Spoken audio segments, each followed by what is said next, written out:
குருவே சரணம். அனைத்து நண்பர்களுக்கும் அடியனின் வாழ்த்துக்கள். இன்று நம்ம பார்க்க போகிறது பார்த்திங்கன்னா பங்குனி மாதம். பங்குனி மாதத்தின் சிறப்புகள்லாம் ஃபஸ்ட்டு என்னன்னு சொல்லிட்டு பார்த்துருவோம். பங்குனி மாதம்னா பார்த்திங்கன்னா நம்ம தமிழ் ஆண்டு, சரிங்களா, தமிழ் ஆண்டோட கடைசி ஒரு மாதம்னு சொல்லலாம். அடுத்து பார்த்திங்கன்னா அடுத்து ஒரு புது வருட பிறப்புக்காக நம்ம காத்துட்ருக்கோம்னு சொல்லலாம். இந்த வருட முடிவில் எப்படிலாம் இருக்க பொழுது நம்ம 12 ராசிகளுக்கும் இந்த ராசிகளுக்கு என்னென்ன விஷயங்கள் செய்யணும் அப்படின்ற விஷயத்தை பார்ப்போம். மேலும் பார்த்திங்கன்னா இந்த பங்குனி மாதத்தில் சிறப்பான விஷயங்கள் நிறைய இருக்குது. நிறைய பேர் திருமணத்துக்காகலாம் காத்துட்டு இருந்திருப்பீங்க. ஏன்னா தை பிறந்தால் வழி பிறக்கும் சொல்லியிருப்பாங்க. அது தையில் வழி பிறந்து நிறைய பேர் திருமணத்துக்கு காத்து கொண்டிருப்பீங்க. உங்களுக்கு எல்லாருக்கும் பார்த்தீங்கன்னா திருமணம் இந்த காலகட்டத்தில் செய்யலாமான்னு கேட்டீங்கன்னா கண்டிப்பாக செய்யலாம். ஏன் அப்படின்னு பார்த்தீங்கன்னா இந்த பங்குனி மாதத்தில் பல தெய்வங்களுக்கு திருமண காலம் நடந்திருக்கு, சரிங்களா. நிறைய திருமணங்கள், இப்போ சிவன் பார்வதியும் இருக்கட்டும், அப்புறம் முருகர் தெய்வானை இருக்கட்டும். ஸோ இது போல் நிறைய விஷயங்கள் எல்லாம் பார்த்தீங்கன்னா அந்த திருமணங்கள் அதிகமாக நடந்துட்டுருக்கு. இதில் பங்குனி உத்திரம் என்ற சிறப்பான ஒரு விஷயமும் இருக்குது. அதை பற்றி நம்ம தெளிவாக பார்ப்போம். பங்குனி உத்திரம் பார்த்தீங்கன்னா 1 ஏப்ரல் 1ஆம் தேதி இந்த பங்குனி உத்திரம் வருது. அந்த பௌர்ணமியின் சிறப்புகள் எல்லா மாதத்துலையும் அந்த பௌர்ணமி வரும்போது ஒரு சிறப்பான விஷயங்கள் இருக்குது. இந்த உத்திர நட்சத்திரம் அந்த பௌர்ணமி திதியில் வரும்போது பார்த்தீங்கன்னா அன்றைக்கி தான் சிவபெருமானுக்கும் பார்வதி தாயாருக்கும் திருமணம் நடந்திருக்குன்னு சொல்லலாம். மேலும் பார்த்தீங்கன்னா நம்ம வள்ளி தெய்வானை, ஸோ தெய்வானை 2 ஒய்ஃப் இருப்பாங்க முருகருக்கு. அதில் தெய்வானையை கரம் பிடித்த தினம் முருகர் என்னைக்குன்னு பார்த்தீங்கன்னா இந்த பங்குனி உத்திர தினத்தில் தான். அப்போ இந்த ஐயப்பன், சரிங்களா, ஐயப்பன் பார்த்தீங்கன்னா அவரும் அவதரிச்சது. ஸோ அதுவும் பார்த்தீங்கன்னா இந்த பங்குனி மாதத்தில் தான். ஸோ இன்றைக்கு சிறப்பான விஷயங்கள் எல்லாமே இந்த பங்குனி மாதத்தில் இருக்கிறனால அனைவரும் என்னென்ன விஷயங்கள் செய்யலாம், எது செய்யக்கூடாது, 12 ராசிகளுக்கு எந்தெந்த விஷயங்கள்லாம் பொருந்தும் அப்படின்றத நம்ம நிகழ்ச்சியில் பார்ப்போம். மிதுன ராசி என்பவர்களுக்கு இந்த பங்குனி மாதம் மிக சிறப்பானதொரு விஷயத்தை கொடுக்க போகுதுன்னு சொல்லலாம்.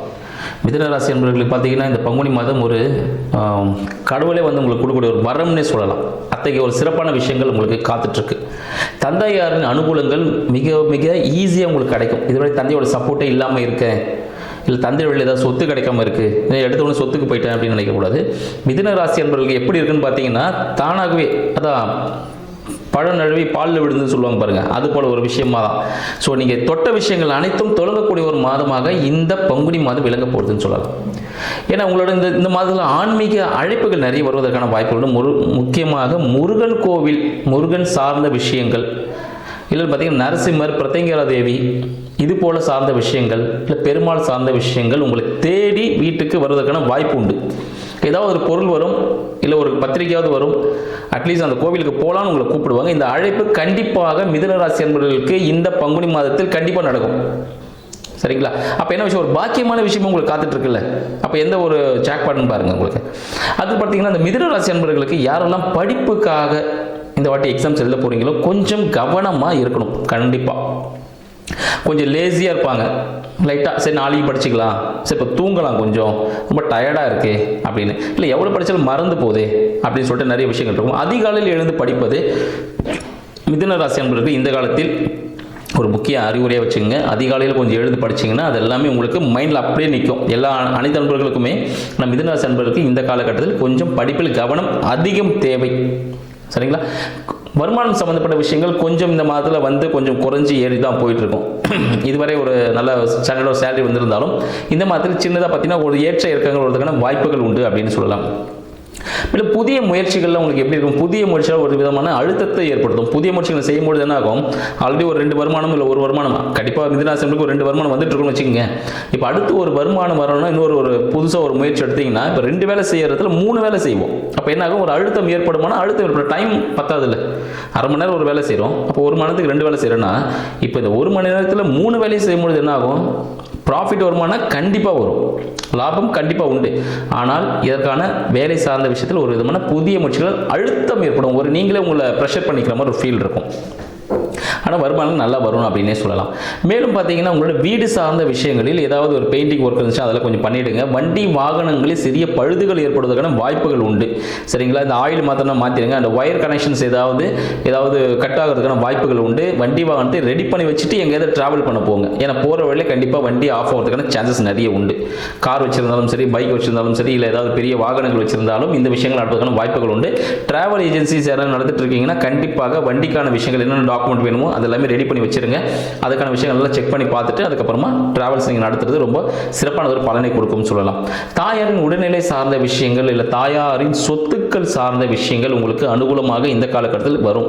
சரிங்களா? எல்லாமே உங்களுக்கு சக்ஸஸ் கிடைக்கிற வாய்ப்புகள் உண்டு. சின்ன சின்ன உடல் உபாதைகள் ஏற்படுறதுக்கான வாய்ப்புகளும் உண்டு. அது ஒன்றும் இல்லை, சும்மா லைட்டாக இந்த காலத்தில் ஏன்னா அந்த கிளைமேட் சேஞ்சஸ்னால வரதுக்கான வாய்ப்புகள் தான். அதனால ஒன்றும் பிரச்சனை இல்லை. குழந்தைக்காக இயங்கிக் கொண்டிருக்கக்கூடிய மிதுன ராசி அன்பர்களுக்கு இந்த காலகட்டம் கொஞ்சம் ஸ்லோவாக போயிட்டு இருக்கும். இன்கேஸ் மருத்துவ உதவிகள் தேவைப்படுச்சுன்னா செக் பண்ணிக்கோங்க. கொஞ்சம் மருத்துவ உதவியோடு குழந்தை பேர் ஏற்பதற்கான வாய்ப்புகள் உண்டு. அதில் சின்ன ஒரு ப்ரெஷராக இருக்கும், பட் டோன்ட் ஃபீல், ஓகேங்களா? அது உங்களுக்கு சக்ஸஸை கொடுக்கும் அப்படின்னு சொல்லலாம். திருமணத்திற்காக காத்துட்டு இருக்கக்கூடிய நம்ம மிதுன ராசி அன்பர்களுக்கு வரன்கள் தங்களை தேடி வருவதற்கான ஒரு வாய்ப்புன்னு சொல்லலாம். வரன்கள் இதுவரை நீங்கள் போட்டிங்கன்னா அப்ளை பண்ணி வச்சிருந்தாலும் நீங்கள் வீட்டில் சும்மாவே இருந்தாலும் தானவே வருவாங்க. உங்கள் வீட்டில் பொண்ணு இருக்காமே கல்யாணம் பண்ணலான்னு சொல்லிட்டு கேட்குறாங்க, பையன் இருக்காருமே கல்யாணம் பண்ணலாமா அப்படின்னு வரன்கள் தானாக வருவதற்கான வாய்ப்புகள் உண்டுன்னு சொல்லலாம். மேலும் மிதுன ராசி அன்பர்களுக்கு இந்த காதல் சம்பந்தப்பட்ட விஷயங்கள் வெற்றியை தருவதற்கான வாய்ப்புகள் உண்டு. காதல் திருமணங்கள் நடப்பதற்கான வாய்ப்புகள் இந்த காலகட்டத்தில் அதிகம். மேக்ஸிமம் பார்த்தீங்கன்னா நீங்கள் வேலை செய்கிற இடத்துல தான் இருப்பாங்க, வேலை செய்து பக்கத்து வீடாக கூட இருக்கலாம் மேபி. அதுபோல் இடங்களில் தான் உங்களுக்கான திருமண வாய்ப்புகள் அமைவதற்கான வாய்ப்பு மிக மிக அதிகம் மிதுன ராசி அன்பர்கள் இந்த காலகட்டத்தில். ஏதாவது கோர்ட்டு கேஸ் வழக்குகள் இல்லை அறுவை சிகிச்சை சார்ந்த விஷயங்கள், சரிங்களா, வீடு இடித்து கட்டக்கூடியது, இது போல அமைப்புகள் எதுனா இருந்துச்சுன்னா இந்த காலகட்டத்தில் நீங்கள் துவங்கலாம். பட் பார்த்தீங்கன்னா இந்த பங்குனி மாதத்தில் புதிதாக வீடு கட்டக்கூடாது. பழைய வீடு ஆல்ட்ரேஷன் ஒர்க்லாம் நீங்கள் பண்ணிக்கலாம். அதெல்லாம் நீங்கள் பண்ணும்போது அது சக்ஸஸ் கொடுப்பதற்கான வாய்ப்புகள் அதிகமாக இருக்குது. தந்தை சார்ந்த விஷயங்களில் உங்களுக்கு இப்பொழுது சிறிய உதவிகள் கிடைக்கும். தந்தை சார்ந்த விஷயத்தில் ஏதாவது ஹெல்ப்லாம் வந்து அப்பா மூலியமாகவோ இல்லை பெரியப்பா மூலியமாகவோ, அப்பா ஸ்தானத்தில் இருக்கிறார் பாருங்க, ஸோ அவர்கள் மூலியமாகவோ இல்லை உங்களோட வாழ்க்கை துணையின் தங்கை தம்பி, சரிங்களா, அவங்க இளையோர் மூலமாக உங்களுக்கு சில விஷயங்கள் பாசிட்டிவ் நடப்பதற்கான வாய்ப்புகள் அதிகமாக இருக்குது.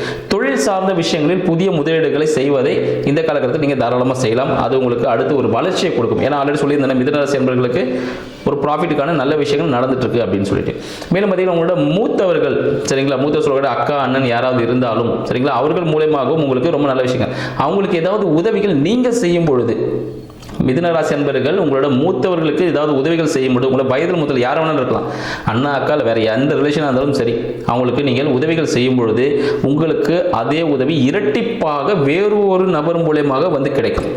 அப்போ நல்ல விஷயம் தானே, நம்ம உதவி செஞ்ச முறையாயிடுச்சு, நம்மளுக்கு அது டபுளாக கிடைச்ச முறையாயிடுச்சு. மேலும் பெரிய முதலீடுகள் ஏதாவது செய்ய விரும்பக்கூடிய மிதுன ராசி அன்பர்களுக்கு இந்த காலகட்டம் ஒரு நல்ல ஒரு பாசிட்டிவான விஷயத்தை கொடுக்கும் சொல்லலாம். இரண்டாம் திருமணத்துக்காக காத்து கொண்டிருக்கக்கூடியவர்கள் இல்லை வெளிநாடு போகிறதுக்கான இன்ப சுற்றுலா போகிறதுக்கான இல்லை ஆன்மீக சுற்றுலா போவதற்காக இந்த காலகட்டம் பங்குனி மாதம் மிதுன ராசி அன்பர்களுக்கு ஒரு வெற்றி பாதையை கொடுக்க போகிறது. நான் சொன்ன விஷயங்களை கரெக்டாக அப்படியே ஃபாலோ பண்ணுங்கள், லைஃப்பில் சக்ஸஸ் கிடைக்கும். நன்றி, வணக்கம்.